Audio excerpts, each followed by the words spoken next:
Nous ne pouvons pas et jamais oublier la main d'Ouza en relation avec le péché contre le témoignage. Souvenons-nous comment Ouza fut frappé à mort près du char. Il avait étendu sa main pour retenir l'arche qui allait tomber. Je vous invite à lire 2 Samuel 6, 1, 7. Dieu s'était vraiment défendu lui-même en cette occasion. Nous disons souvent qu'Ouza fut frappé parce qu'il étendit une main charnelle pour retenir l'arche. Bien que cela soit vrai, l'explication et la leçon qui se dégagent de cet incident ne sont pas encore assez claires et profondes. Nous devons nous rappeler que l'arche était l'arche du témoignage. Avant que David ne soit établi roi, l'arche avait été prise par les Philistins. En ce temps-là, il n'y avait pas d'Ouza pour veiller sur elle. Cependant, elle fut capable de se défendre elle-même. Car souvenons-nous qu'en quelques lieues de Philistie où elle fut transportée, l'arche ne chancela pas une seule fois, et cela bien que ni Ouza ou un autre Israélite n'en ait pris soin. Les Philistins ne purent rien intenter à l'égard de l'arche. Maintenant, l'arche était de retour parmi le peuple de Dieu. Avait-elle besoin d'un homme pour la soutenir?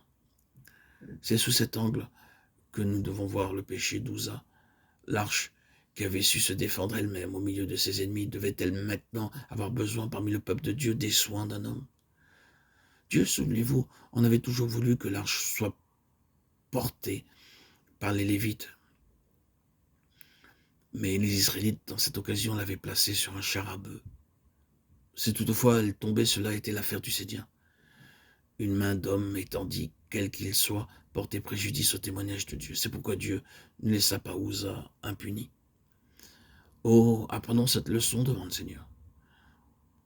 Il y a de nombreuses choses que nous devons laisser à Dieu le soin de régler. Ceux qui ne le connaissent pas assez profondément essaient souvent de lui venir en aide.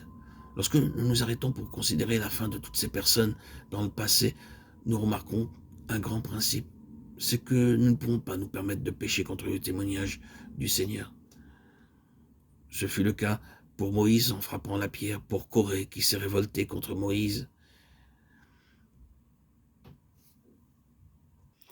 pour le peuple d'Israël qui n'entra pas en Canaan parce qu'ils avaient peur des géants. Ils se considéraient comme des sauterelles. Voilà. Il faut laisser Dieu régler avec soin, faire sa volonté, le suivre. Ceux qui ne le connaissent pas assez profondément essaient souvent de lui venir en aide. Et lorsque nous nous arrêtons pour considérer la fin de toutes ces personnes, de tout ce peuple dans le passé, nous remarquons un grand principe. C'est que nous ne pouvons pas nous permettre de pécher contre le témoignage du Seigneur.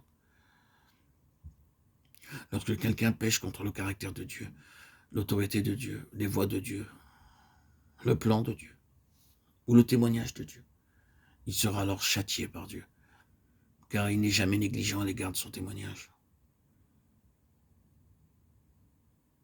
Il démontrera toujours qu'il est le Saint, le puissant et le vivant. À cause de cela, puissons-nous être saisis d'une crainte respectueuse devant notre Dieu et ne jamais faire quelque chose à la légère